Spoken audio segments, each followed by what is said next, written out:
There's a secret that only 1% of people know. It's not about money, fame, or success. It's about how you wake up. The first hour of your day determines the quality of the next 23. While 99% of people stumble out of bed, grab their phones, and immediately surrender control of their minds to the chaos of the world, there exists a rare 1% who do something radically different. They take control before the world can take it from them. Thought this isn't some modern productivity hack or trendy morning routine. This is ancient wisdom, tested over 2,000 years, practiced by emperors, slaves, and philosophers alike. This is the Stoic morning, a ritual so powerful that it transforms not just your day, but your entire life. Marcus Aurelius, the most powerful man in the ancient world, woke up every morning and reminded himself of this truth. When you arise in the morning, think of what a precious privilege it is to be alive, to breathe, to think, to enjoy, to love. But he didn't stop there. He prepared himself for the day ahead by anticipating obstacles, reinforcing his values, and anchoring his mind in what he could control. Today I'm going to reveal exactly what the Stoics did in their mornings, why it gave them total control over their lives, and how you can implement this starting tomorrow. By the end of this, you'll understand why the morning isn't just a time of day. It's a battlefield where your entire life is won or lost. Let's begin. Part 1. The problem with how most people wake up. Before we dive into the Stoic morning secret, we need to understand what's going wrong with how most people start their day. Because if you don't recognize the enemy, you can't defeat it. Picture this. The alarm goes off. You hit snooze. Not once, but maybe twice or 3 times. Already you've lost the first battle of the day. You've chosen comfort over discipline. Then when you finally drag yourself out of bed, what's the first thing you do? You reach for your phone. Within seconds, you're scrolling through social media, reading news headlines designed to trigger anxiety, checking emails that demand your attention, or watching videos that pull you into someone else's agenda. Before you've even brushed your teeth, before you've taken a single conscious breath, you've surrendered your mental state to external forces completely outside your control. Seneca, the great Stoic philosopher, warned about this 20 centuries ago. He said, "The mind must be called away from external things to itself." But modern life does the exact opposite. It pulls your mind outward before you've even established an inward foundation. What happens next? You rush through breakfast, or skip it entirely. You hurry through your morning routine, your mind already racing about meetings, deadlines, conflicts, and problems. By the time you arrive at work or begin your day's tasks, you're already mentally exhausted, reactive, and operating from a place of anxiety rather than strength. This is the pattern of the 99%. And here's the brutal truth. If you start your day reactively, you will live your entire life reactively. You'll be a puppet, pulled by the strings of circumstances, other people's demands, and your own unexamined emotions. The Stoics understood something profound. The quality of your morning determines the quality of your mind, and the quality of your mind determines the quality of your life. That's why they treated the morning not as a rushed transition from sleep to work, but as a sacred time of preparation, reflection, and mental fortification. Epictetus, who went from slave to one of the most respected philosophers in Rome, put it simply: first say to yourself what you would be, and then do what you have to do. Notice that sequence. First, establish who you are, then act. Most people reverse this. They act first, react first, and never establish who they are at all. So what's the alternative? What did the 1%, the Stoics, the mentally unconquerable, the truly free, do differently? Part 2. The Stoic Morning Blueprint. The Stoic morning isn't complicated, but it is intentional. It consists of 5 core practices that together create an unshakable foundation for your day. These aren't suggestions or nice ideas. These are non-negotiables practiced by some of the greatest minds in history. Practice 1. Win the first battle. The first battle of the day happens the moment your alarm sounds. This is the moment of truth. Your warm bed calls to you. Your tired body wants more sleep. Comfort whispers seductively, and discipline stands at attention, waiting for your decision. Marcus Aurelius wrote about this exact struggle in his private journal, which we now call Meditations. He wrote at dawn, when you have trouble getting out of bed, tell yourself, I have to go to work as a human being. What do I have to complain of if I'm going to do what I was born for? He didn't pretend the struggle wasn't real, he acknowledged it and then he reframed it. Getting up isn't a burden, it's your purpose. You weren't born to lie in comfort, you were born to act, to contribute, to use your reason and will. The 1% understand this. How you handle the first moment of discomfort sets the pattern for how you'll handle every subsequent challenge that day. If you hit snooze, you're training yourself to choose comfort over commitment. If you get up immediately, you're reinforcing your identity as someone who does hard things, who keeps promises to themselves, who is stronger than their impulses. This isn't about toxic hustle culture or sleeping less. It's about integrity with yourself. Set a wake time that gives you adequate rest, then honor it like a sacred vow. When the alarm sounds, count down from 5, 4, 3, 2, 1, and stand up. No negotiation, no mental debate. Move. You've just won the first battle. You've taken control. And that feeling of self-command is the foundation everything else is built upon. Practice 2. Silence before noise. Here's what the 1% don't do. They don't immediately check their phones. They don't flood their minds with information, demands, news, or other people's agendas.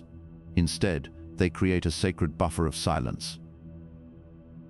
Seneca advised, "We must take a higher view of all things. We must rise above the crowd." You cannot rise above anything if you're already drowning in the digital deluge. The first 30 to 60 minutes of your morning should belong exclusively to you, not to your boss, not to social media, not to the news cycle, not even to your family. This is your time to ground yourself in your own mind, values, and intentions. Sit in silence. This doesn't have to be formal meditation, though it can be. Simply sit quietly, breathe, and allow your mind to settle. Notice your thoughts without judgment. Observe any anxiety, excitement, or restlessness. Don't try to fix anything, just notice. This practice creates mental space. Throughout the day, you'll be bombarded with stimuli, decisions, and demands. If you begin in reactivity, you'll stay there. If you begin in stillness, you create a reservoir of calm you can draw from when chaos arrives. The Stoics called this the view from above. By starting your day from a place of inner quiet, you position yourself as the observer of your life, rather than a victim tossed by its waves. Practice 3. The morning contemplation. This is the heart of the Stoic morning, and it's the practice that gives you total control. After you've settled your mind in silence, you deliberately contemplate 3 essential things: your principles, your purpose, and your obstacles. Marcus Aurelius did this every single morning, even as Emperor of Rome. He wrote, "When you wake up in the morning, tell yourself, the people I deal with today will be meddling, ungrateful, arrogant, dishonest, jealous, and surly. They are like this because they can't tell good from evil." Notice what he's doing. He's not being pessimistic, he's being prepared. He's mentally rehearsing reality so that when these challenges appear, he's not surprised, reactive, or thrown off balance. He's already anticipated them and decided how he'll respond. You should do the same. Take a few minutes to ask yourself these questions. What principles will guide me today? Maybe it's patience, courage, honesty, or discipline. Choose 1 or 2 virtues you want to embody. What is my purpose today? Beyond your to-do list, what meaningful contribution will you make? How will you be of service? What matters? What obstacles will I likely face? Traffic, difficult people, tedious tasks, temptations, frustrations. Anticipate them. Then decide in advance how you'll respond. Not react. Respond. There's a profound difference. This contemplation takes 5 to 10 minutes. But in that brief time, you're doing something extraordinary. You're taking control of your mental and emotional state before circumstances can hijack it. You're being proactive instead of reactive. Epictetus taught that we should distinguish between what's up to us and what's not up to us. This morning contemplation is where you make that distinction clear. You can't control traffic, other people's behavior, or unexpected problems. But you can absolutely control your principles, your responses, and your attitude. That's where your power lies. Practice 4. Physical movement. The Stoics weren't just philosophers of the mind, they understood the intimate connection between body and spirit. Seneca walked every morning. Marcus Aurelius trained physically despite his poor health. They knew that a stagnant body creates a stagnant mind. You don't need an elaborate workout, though you can if you choose. What matters is that you move your body deliberately and vigorously enough to feel alive. This could be a run, a walk, stretching, yoga, or strength training. The specific activity matters less than the intention behind it. When you move your body, you're doing several things simultaneously. You're building discipline by doing something uncomfortable. You're energizing your system and shaking off mental fog. You're practicing being present in your physical form rather than lost in anxious thoughts. There's also a deeper Stoic principle at work here: voluntary discomfort. The Stoics regularly practiced discomfort, cold baths, simple food, physical exertion, because they understood that comfort makes you weak and fragile. When you choose discomfort in small ways, you build resilience for when discomfort is forced upon you by life. Your morning movement is a declaration. I am not controlled by my desire for ease. I am stronger than my resistance. I choose discipline over comfort. This isn't punishment. This is empowerment. And you'll carry that empowerment with you throughout the day. Practice 5. Preparation and intention. The final piece of the Stoic morning is simple but essential. You review your day ahead with clear intention, not with anxiety about everything you have to do, but with deliberate consideration of how you want to show up. Look at your schedule. Identify your most important tasks, not the most urgent, but the most important. The things that actually matter, that align with your values and long-term goals. Decide that no matter what chaos emerges, you will protect time for these priorities. Also identify the moments that will test you. Maybe it's a difficult conversation, a boring meeting, or a tempting distraction. Visualize yourself handling these moments well. See yourself staying calm in the difficult conversation, contributing value in the boring meeting, and choosing focus over distraction. This is called negative visualization, and it's a powerful Stoic technique. By imagining challenges in advance and rehearsing your response, you're programming your mind for success. You're creating mental grooves that make the right action easier when the moment arrives. Finally, set a single intention for the day. Not 10 goals, not 20 tasks, but one overarching intention. Today I will be patient. Today I will be present. Today I will be courageous.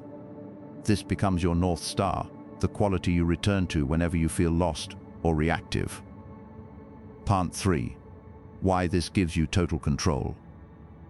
Now let's talk about why these 5 practices, winning the first battle, silence before noise, morning contemplation, physical movement, and preparation with intention, give you total control over your life.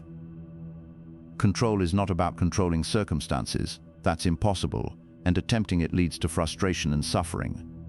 As Epictetus said, we cannot choose our external circumstances, but we can always choose how we respond to them. The Stoic morning gives you total control over the only thing you can actually control: your own mind, your own responses, your own character. Think about what you've done in this first hour. You've demonstrated that you're stronger than your impulses by getting up immediately. You've protected your mental space by avoiding digital noise. You've anchored yourself in your principles and purpose through contemplation. You've energized and disciplined your body through movement, and you've mentally prepared for the challenges ahead. You haven't controlled what will happen today, but you've absolutely controlled who you will be when it happens.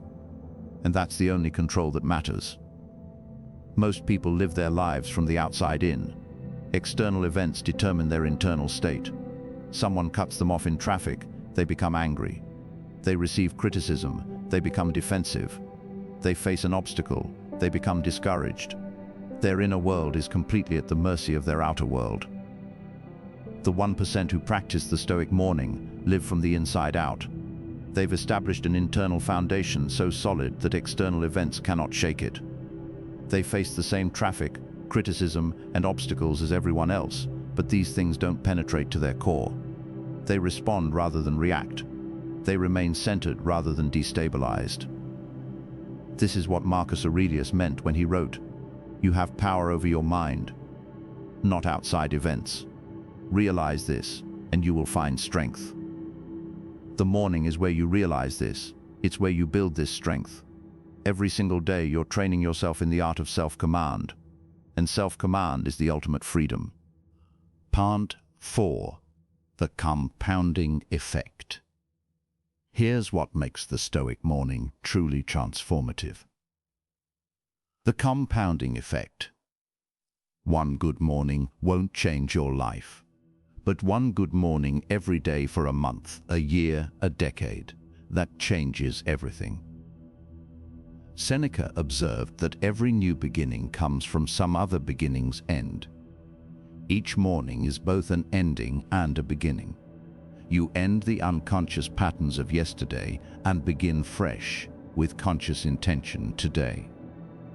Imagine two people. Person A wakes up reactive, checks their phone immediately, starts the day stressed, and operates from that energy for 16 hours. Person B wakes up intentionally, grounds themselves in silence, contemplates their principles, moves their body, and operates from that energy for 16 hours. After one day, the difference might be subtle, but these patterns compound. After a week, person B is noticeably calmer, more focused, more effective. After a month, they're operating at a completely different level. After a year, they're living an entirely different life. This is because you're not just changing your mornings, you're changing your identity. You're becoming the kind of person who keeps commitments to themselves, who chooses discipline over comfort, who lives by principles rather than impulses. Aristotle said, "We are what we repeatedly do." Excellence, then, is not an act, but a habit. The Stoic morning is the habit that makes all other excellence possible. It's the foundation upon which you build everything else. Part 5. Common obstacles and how to overcome them. Let's address the practical challenges you'll face in implementing this, because knowledge without application is useless. Obstacle 1. I'm not a morning person. This is an identity statement, not a fact. You're not genetically programmed to be groggy and resistant in the morning. You've simply reinforced that identity through repeated behavior. The good news is that identity is malleable. Start small. You don't have to wake at 5 a.m. Wake 30 minutes earlier than you currently do and use that time for these practices. As it becomes natural, you can adjust further if desired. What matters is the quality of the morning, not the specific time. Also recognize that not being a morning person might actually mean I stay up too late doing things that don't serve me. Address your evening routine as well. The Stoics went to bed with the same intentionality they brought to waking up. Obstacle 2. I don't have time. This is the most common excuse and the most easily dismantled. You're not too busy for the Stoic morning. You're too busy because you don't have a Stoic morning. The practices I've described take about 1 hour. You can modify them to fit in 30 minutes if necessary. But here's the truth. That hour is not taken from your productive time. It's added to it. A scattered, reactive person working 10 hours accomplishes less than a focused, intentional person working 6 hours. Moreover, The question isn't whether you have time. The question is what you're prioritizing.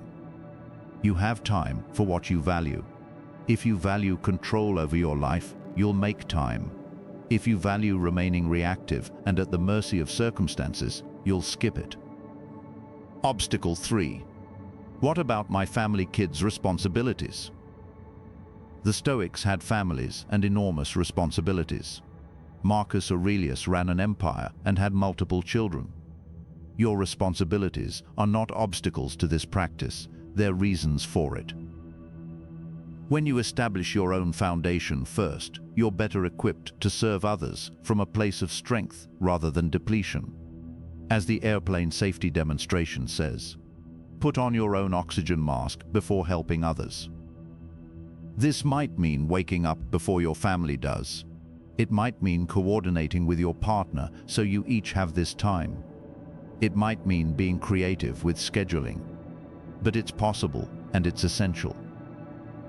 Obstacle 4. I tried this before and it didn't stick. Past failure is not predictive of future outcomes unless you repeat the same approach. If you tried to change too much too quickly, you likely burned out. The Stoic approach is gradual and sustainable. Start with just one practice. Maybe it's simply getting up when your alarm sounds for 1 week. That's it. Build that foundation, make it non-negotiable, and then add the next practice. Slow is smooth, and smooth is fast. Also, abandon the idea of perfection. You'll have days when you struggle. The Stoics certainly did. Marcus Aurelius repeatedly reminded himself of basic principles in his journals because he struggled to embody them. What matters is not never failing, but always returning. Miss a day, begin again the next. No shame, no guilt, just return. Part 6. The deeper transformation. What I've described so far is the practical structure of the Stoic morning. But there's a deeper transformation that occurs when you practice this consistently, and it's worth exploring because it's the real secret of the 1%. Over time, the Stoic morning fundamentally changes your relationship with yourself. You begin to trust yourself in a way most people never experience. Why?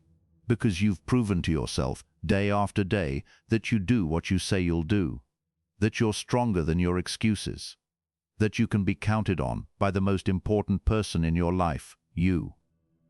This self-trust is the foundation of all confidence, all resilience, all genuine self-esteem. It's not based on external validation or achievement. It's based on internal integrity. You know who you are because you've defined it through consistent action. Epictetus taught his students, if you wish to be trusted, be trustworthy. This applies to how you relate to yourself. Every morning you keep your commitment, you're depositing into a trust account with yourself.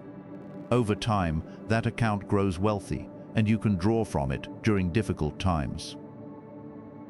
The Stoic morning also creates what the Stoics called equanimity, a stable, balanced mental state that isn't easily disturbed.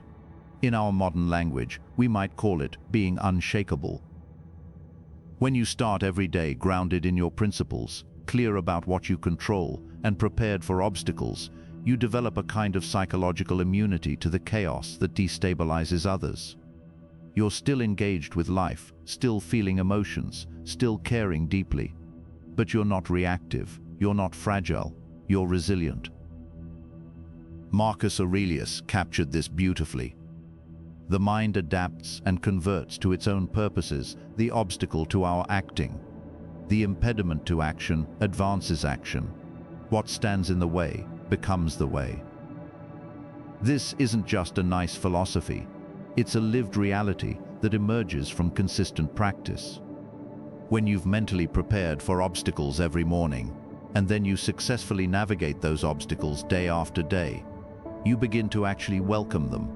Not because you're masochistic, but because you've learned that obstacles are opportunities to strengthen your character. This is the ultimate transformation, from seeing life as something that happens to you, to seeing life as something you happen to. From victim to agent, from reactive to creative, from controlled to in control. Part 7. The ripple effect. Here's something beautiful that the ancient Stoics understood.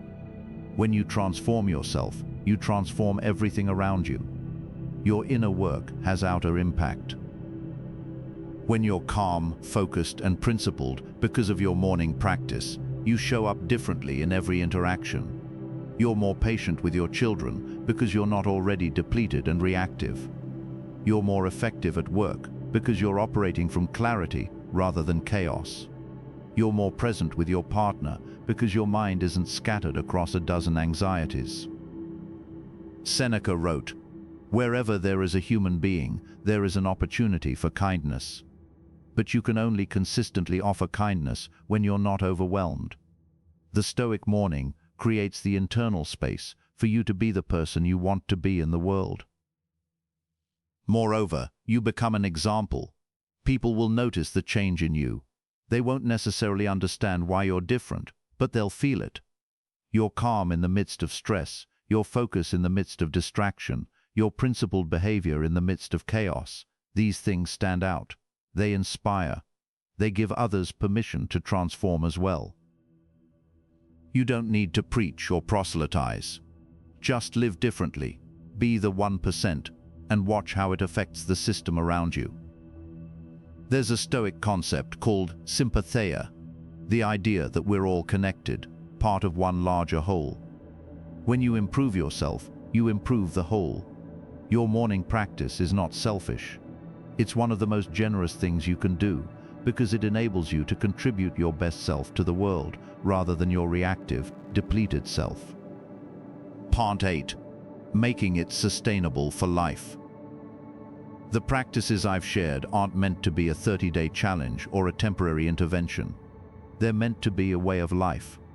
So how do you sustain this for years and decades, not just days and weeks? First, remember your why. Why does this matter to you? Not some abstract philosophical reason, but a real, visceral, personal reason.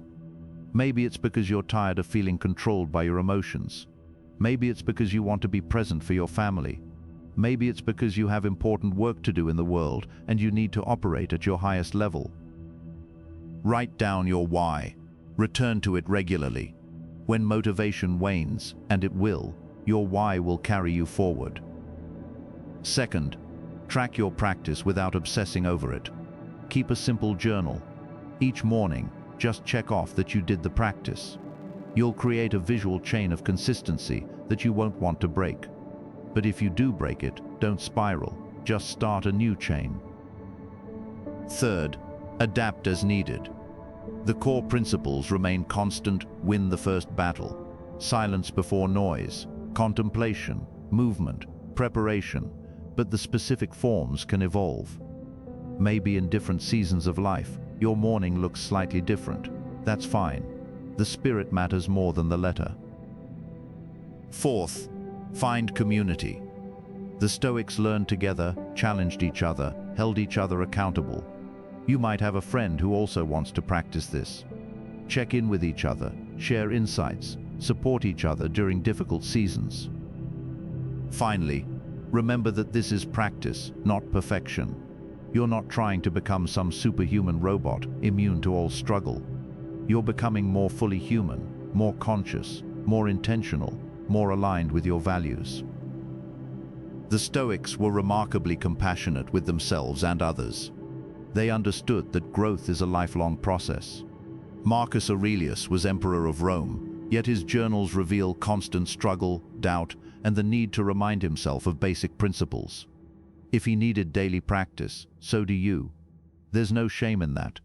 There's only the shame of knowing what to do and not doing it. Part 9. The ultimate secret.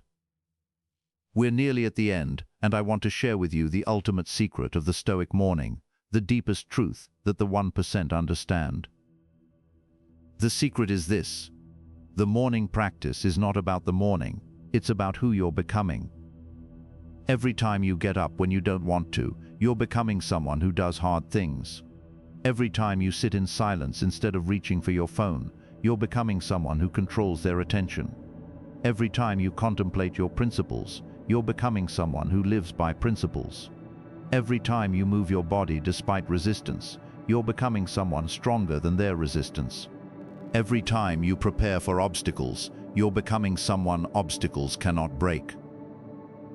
The practices are the method. The transformation of your character is the goal. Marcus Aurelius understood this completely. He wrote, "Waste no more time arguing about what a good man should be. Be one."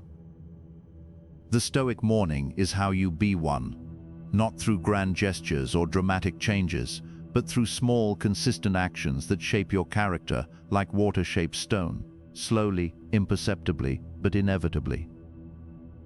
This is why it gives you total control. Not control over circumstances, but control over the only thing that truly matters, who you are and who you're becoming. In a world that constantly tries to pull you away from yourself, to fragment your attention, to make you reactive and anxious and scattered, the Stoic morning is an act of rebellion. It's a declaration that you will not be pulled, you will be grounded, you will be intentional, you will be free. So here we are. You now know the secret of the 1%. You understand why and how the Stoic morning gives you total control over your life. The question is, what will you do with this knowledge? You have two paths ahead of you. The first is to close this video, feel momentarily inspired, and then return to your old patterns. Hit snooze tomorrow, grab your phone first thing, rush through your morning reactive and scattered. This is the path of the 99%. There's no judgment in it, it's simply what most people choose. The second path is different. It's to make a decision right now that tomorrow morning will be different. To set your alarm with intention, to place your phone in another room, to prepare what you'll need for your morning practice. And then, when that alarm sounds tomorrow, to count down from 5 and stand up, to begin. Not perfectly, not with complete confidence, but to begin. Seneca said, "It is not because things are difficult that we do not dare, it is because we do not dare that they are difficult." The Stoic morning is only difficult if you don't dare to try it. So dare. Join the 1% who understand that the morning is sacred, that the first hour determines the next 23. That control comes not from controlling circumstances, but from mastering yourself. Marcus Aurelius, the most powerful man in the ancient world, needed this practice. Epictetus, who was once a slave, used this practice to become free even in chains. Seneca, in both great wealth and eventual tragedy, relied on these principles. If they needed this, you need this. If it worked for them across vastly different life circumstances over 2,000 years ago, it will work for you today. The morning is waiting. Your transformation is waiting. Total control is waiting. All you have to do is wake up differently. Starting tomorrow, be the 1%. Practice the Stoic morning. Win the first battle. Create silence before noise. Contemplate your principles and obstacles. Move your body. Prepare with intention. Do this for 1 week and feel the difference. Do this for 1 month and see the change. Do this for 1 year and become unrecognizable to your former self. The secret is no longer secret. You know it now. The only question is, will you use it? When you arise in the morning, think of what a precious privilege it is to be alive, to breathe, to think, to enjoy, to love. And then, armed with that gratitude and your Stoic practices, go forth and show the world what it means to be truly in control. Not tomorrow, not someday, tomorrow morning. The 1% are waiting for you to join them. Your best self is waiting for you to claim it. Your life of total control is waiting for you to build it. 1 morning at a time, starting now.